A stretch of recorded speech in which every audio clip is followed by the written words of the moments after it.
Hey everybody, it's Michael Carey with One Good Reason. Sorry for the delay. I just showed up at Xavier Hayes' home. He's here in the background. If you want to wave to the camera real quick, Xavier. He's actually mixing some drinks here. I don't know if you caught the last talk. We were talking about his bartending skills. I don't want to give away some of his ingredients here, but you can catch some of his updates on his YouTube page. I'm sure he'll do a couple plugs here before we part ways. But this is the location where we did the very first interview for the To Be Human documentary. Xavier kind of tackled three very difficult topics all at one time. You know, he hit up good and evil.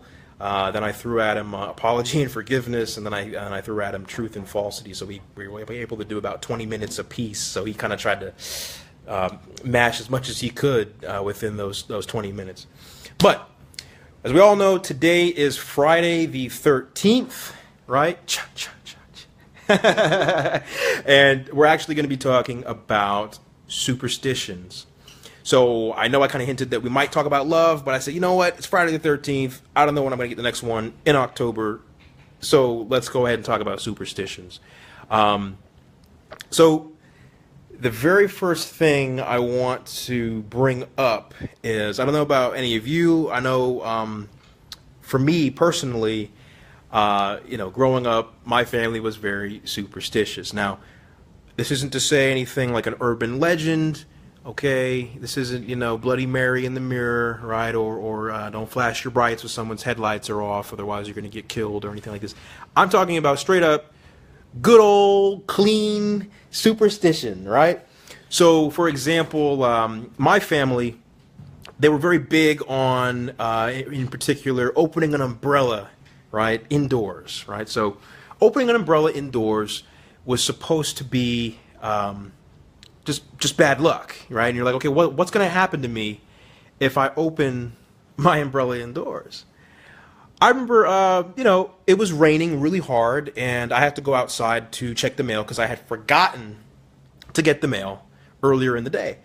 So I said, crap, I got to go outside. I go to grab the umbrella, I pop it open because, I want to be prepared as I open the door to go outside. And my mom just explodes. She's like, what the hell are you fucking doing? Do you want to cause pain and havoc on this family? And I was like, no, of course I don't want to cause any pain or suffering or any havoc. I was like, I'm just trying to use this umbrella.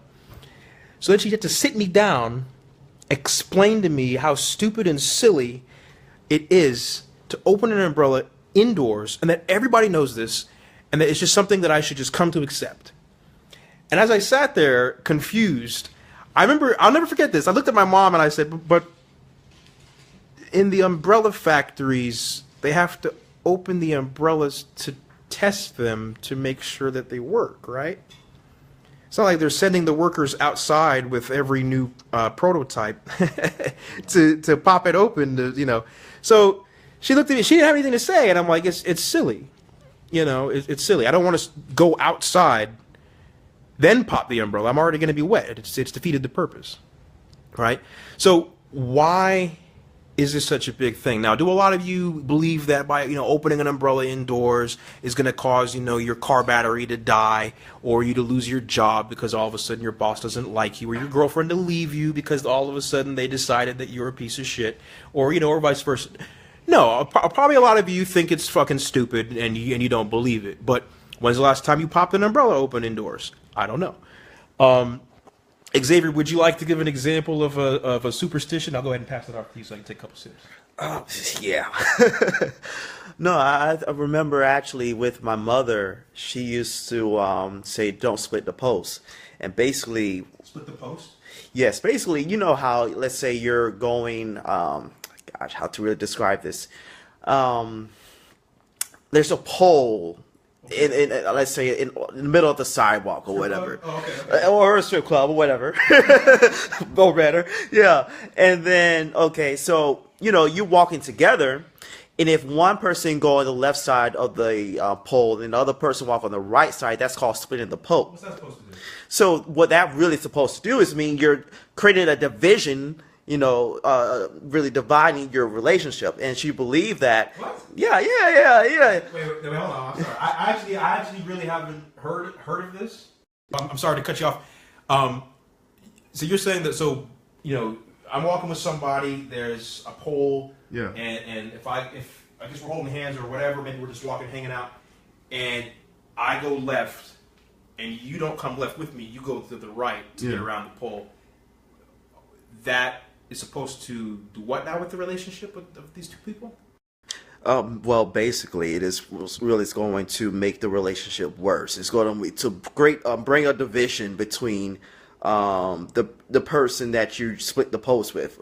Really meaning that you're going to have fights now. You're going to lose that relationship, and so really, honestly, the truth, even now today, unconsciously, I do that still, and I don't even realize that I still do that. If you're in a group and there's a pole, you'll just follow the group instead of going the opposite way just to go around the pole. Yeah, even if it's an inconvenience to you. This is an inconvenience, yes. So that makes me, I'm just thinking like right now on the spot, like if you and I were to, past that, if Xavier and I were to get in our car right now, would the e-brake be considered, a pole that we're splitting? I mean, we're set up to as it's kind of a fail right there. I mean, if we get into our car, so anybody that you get in a car with, if there's something, I mean, what objects are considered to be the pole? Does it have to be a metal pole? Can it be, another person? Anything that's a fire hydrant, anything. What about oxygen? I mean, okay, a physical object. I mean, oxygen. I mean, it's a physical object. I mean, right? Atoms are physical. Well, yeah, you can't see them. Right. But I guess a large physical object then. And this kind of brings me to another one. I just want to throw another one out here. It's Friday the 13th, guys. Right? Everything. It's like this. This is Murphy's Law's day, right? This is supposed to be when Murphy runs amok. And everything that can go wrong will go wrong, right? Friday the 13th. And I start thinking about, bats and pumpkins, and it's getting ready for Halloween time. And of course I think about black cats, right? So that brings us to superstition number, 3. If a black cat crosses your path, and no, I don't mean one of my homies, I mean an actual cat, right? A feline. If a black cat crosses my path, I'm minding my business, I'm walking, and oh shit, there's a fucking black cat. He's going to the left, or she's going to the right, or whatever. Now I'm fucked, right? So wherever I was about to go, whatever I was about to do, I might as well just lay on the floor in the fetal position and hope that nothing fucking happens to me, right? Well, I start thinking about this, and I say, well, we're on a globe. So no matter what point I face, somewhere there is a cat walking across that trajectory, that path on a curved globe. I mean, even if you're a flat earther, you'd have to say anywhere I looked, even though it's out of my line of sight, there could be a potentially black cat walking across my path. So it's just kind of set up to fail right there. And it's like, are other black cats affected by them crossing their own paths? Or be a black cat. Right. We can get into that. But I'm just saying. I mean, if you put a black cat in front of a mirror, are they? Is the mirror affected with the bad luck, or is the cat affected with the bad luck? I mean, it doesn't make any sense. Unless it's a black cat, it's going to bring the bad luck. I don't know. Have any of you come across a black cat and all of a sudden just experienced a never-ending cycle of bad luck? I mean, I don't know what that would consist of. I mean, maybe you drop your Pop-Tart every time you buy Pop-Tarts and, you never get to have one. Or you always can't find a pump at the gas station when you show up ever since that black cat, crossed your path and everybody's taking their sweet time and you can't get gas. I mean, I don't know. Feel free to leave a comment and kind of explain any black cat situations. What are we talking about? Splitting the pole. And we're not talking about prom night, guys. And what was the other one? The umbrellas indoors, right? Also, don't forget about the breaking the mirror? Breaking the mirror. Breaking the mirror, right? I mean, and also going under the ladder. which I don't even know what that does. What would happen if you just step under a ladder to cross by? What that's supposed to do? Some type of bad luck? It's supposed to be what was it like? If you yeah, just kind of just a general vague. If it's a ladder or something that you can climb on, and you walk under it, like then it's just bad. It's just bad. Are there any superstitions that are good luck? Superstitious that is good luck. Rabbit's foot, lucky rabbit's foot, horseshoes. What about the Indian dream catcher? In dream catcher, which is not even good luck, but it's supposed to protect you. So it's a savior. Have one of these. Have one of these. This is crazy that you bring this up, right? So I had a couple of bouts of insomnia and things, right? And I would have very vivid dreams, and it would get to a point where I wouldn't be able to tell if I was dreaming or if it was real, right? Some fucking scary shit. And a friend of mine ended up giving me one of these dream catchers, right? Because supposedly I'm part Native American, right? I don't know yet. I'm still going to do the ancestry, but they were like, hey, why don't you try one of these dream catchers? I said, well, what the fuck am I supposed to do with this? It's like, well, it's like this little cloth. It's got feathers on it. You hang it above your pillow. When you have the bad dreams, it slurps those out and catches it into this net. So it's like a net for all of the negative, nasty dreams that you're going to fucking have. So I'm like, well, how does it know what the bad dreams are and what the good dreams are? And I start asking these questions. I say, I don't want to offend. Let me just take this off your hands. And, I want to examine it. I want to say what's to this thing. Why do all these people think this thing is a legitimate way to relieve yourself of bad dreams? Well, have it ever helped you? I hung it over my bed. Okay, I hung it over my bed. I did. This is my experiment, right? I hung it over the bed, and it fell off of the wall onto my face, woke me up. I thought it was like I don't know, and like a radioactive cockroach, like a fucking big ass bug or something, right? And I'm like panicked, and I turn the lights on, and it's this fucking dream catcher, you know what I mean? And it's like, bro, what if I pissed myself? You know what I mean? So I was just kind of like, no. If anything, it really just was a big fail. Did I tell the friend that? No, it's like in my closet now in some shoebox. But, it's like, go out there, investigate, see what it's all about. Don't be superstitious just because you were told to. I mean, ask questions. I mean, look at the umbrellas. Horseshoes are supposed to be good luck. I mean, I don't know. Where do you get a horseshoe? I don't know. Do you horseshoes.com? I don't know. I'm just making up stuff now. But don't forget about crossing your fingers, too. Oh, crossing your fingers. Is that? Well, okay. That's not superstitious, actually. But that's something. Well, yeah, it's like hey, I'm crossing my fingers that you get, the promotion. The promotion of jobs. It's like it's going to bring you good luck. You know what I say when someone's like, "Oh, cross your fingers." I usually just kind of respond with, "Yeah, I'll cross my fingers, toes, and my eyes, and everything will be fucking crossed."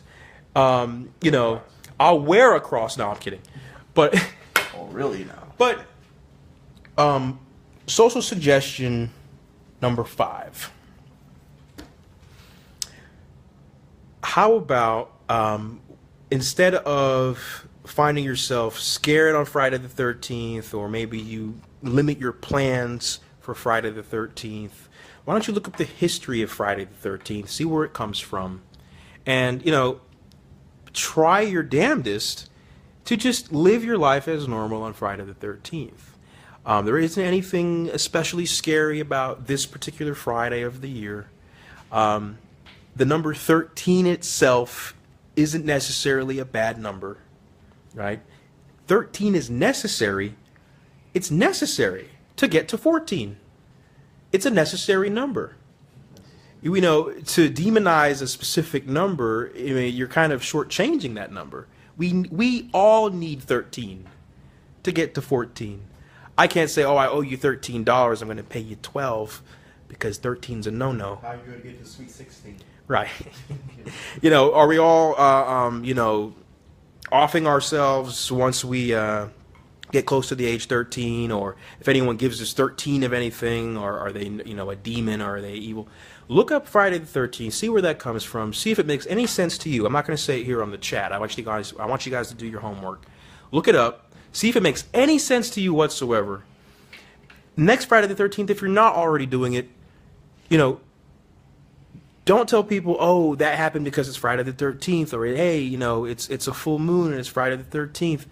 You know, it's just another Friday. It happens to be the 13th day of the month. Okay? Now, here's a thought experiment. Okay, so let's say Xavier comes by with, you know, I'm painting in my home, right? I've got my ladder up, or I'm painting. Xavier comes by with his cat, right? Say he purchased a black cat. He came over. It was raining, so he also has his umbrella. When he came inside, he, you know, left the umbrella opened. He has the cat, and you know, I happened to climb down from the ladder because I wanted to greet him. And I happened to knock my mirror over while I'm standing under the ladder. The mirror breaks. The cat runs because he's scared of the sound. The cat crosses both of our paths, and Xavier is still holding the umbrella over all of this. On Friday the 13th, right? We could do this right now if we wanted to. We could run out, go buy a cat, get a ladder. I know something that we actually do. What? Bloody Mary. Well, Bloody Mary would be more of like a, well, I guess it is kind of superstitious. It's more of like an urban legend, but it's an urban legend, but it's more of an urban legend. More of an urban legend. But I'm saying we could literally do all of these things, right? Including fucking Bloody Mary. We could do all of this shit and then go right in the bathroom and do Bloody Mary, right? All of this shit. Is it going to come to any fruition? Is anything going to happen? Or are we connecting dots that aren't there to begin with? You see what I'm saying? Why is it that I know about ladders and mirrors and cats, oh my, right? And umbrellas. Why is it that I know about all these things? Why was I taught these things? Are you teaching your children these things? Let's try to avoid the superstitions. Let's call them out, call them for what they are, investigate them, and if they fail, then let's just remove them from our lives. Friday the 13th is a regular day. I'm hanging out with my friend. I'm going out. We're doing regular things. We're not sitting at home with the lights off and trying to avoid bad luck, bad karma. Right, being raped by goblins, and all the black cats are walking around outside right now, and holy shit, if it fucking rains. We better not use any umbrellas because it did rain today. Right, and I made sure not to bring my umbrella because I might forget to close it when I come inside. It's silly. That's true. Look at yourself in the mirror, and if it's cracked and then you break that mirror, because your face is so ugly, don't worry about it. Don't worry about it. There's no such thing as bad luck, and there's no such thing as good luck. It's you perceiving the situation to be what it is. Xavier, did you want to talk about any specific superstition that you used to be fearful of, other than splitting the pole when you were brought up? Oh, jeez. I know my mom used to say you can't walk over somebody when they're laying down because it makes them shorter. I don't know if you ever heard that one. No, I don't know if it's just specific to Jamaica, because my folks are from Jamaica.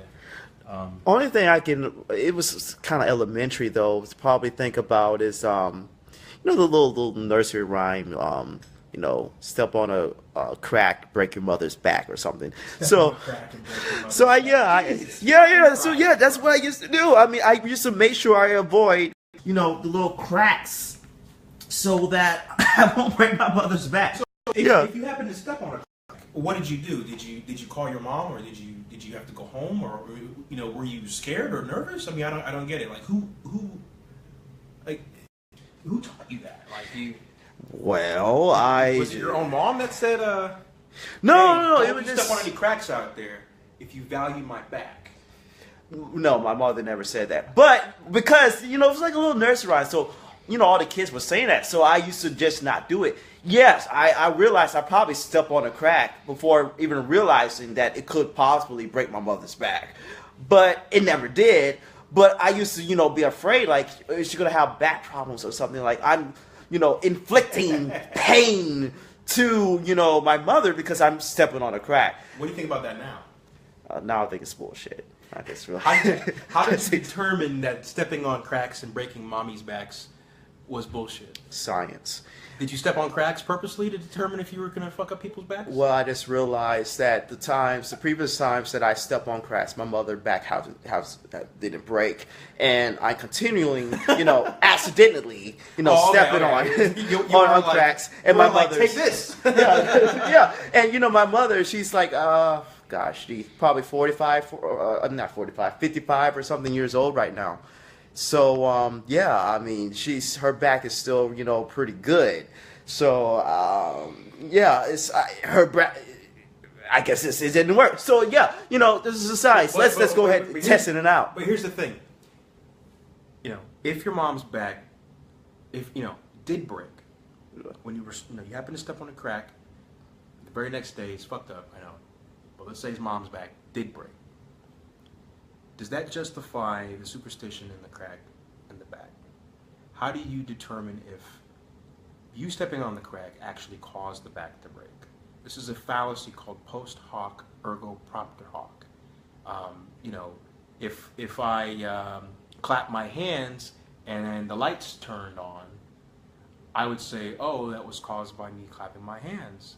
But little do I know when I turn around, Xavier's hands on the light switch, and he says, no, dummy, I flipped the switch on because I knew you were going to clap your hands right at that moment.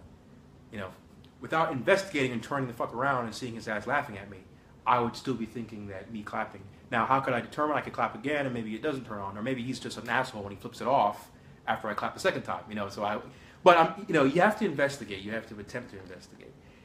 If I happen to, if he happened to step on the crack and his mom's back broke, don't jump to a conclusion.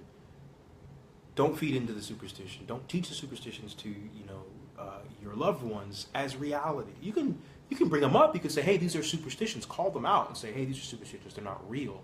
But people used to say this. Mm-hmm. And, but be prepared because your kid's going to say, well, why did they say this? And if you don't have an answer, then you really shouldn't get into the conversation. But that's what we're going to leave you with. I wanted to do a quick run through. There's a lot of booze to drink. It is Friday the 13th. And we're having a big old blast over here. We got the Borrow Xavier Hayes right here. Appreciate you guys tuning in for the episode 5 Tiger Talk. I'm going to get another actual interview scheduled. Trying to actually speak with a traumatic brain injury patient. He kind of forgot his entire personality and who he was and had to be retrained and relearn who he was. I think that'd be interesting to discuss, remembering how to remember. And then, also kind of determining, if I were to forget who I am personally, I have to rely on Xavier's recollection of my personality. And, how accurate is that? Am I ever going to be my whole self again and things of that nature? So that's going to be an interesting talk. I'm going to try to get that scheduled. But tune in next week, Friday, 9 p.m. Eastern Standard Time for another live episode of Tiger Talk, episode 6. I don't know what the topic will be, but stay tuned. Appreciate it. Check us out on YouTube. You can YouTube To Be Human. Just throw in Xavier Hayes. That should bring up the first interview, and you'll be able to see any of the other interviews subsequently after. All right. Take care. Enjoy your weekends, and be safe. Love and thanks. Appreciate it. Oh, did you want to say anything? Oh, well, of course, you know me. You can always visit me on Facebook, Xavier3121, Instagram, Xavier3121 _ YouTube Xavier3121, and of course, well said, Mr. Carey. Just be safe and investigate and ask questions. Truly, that's it.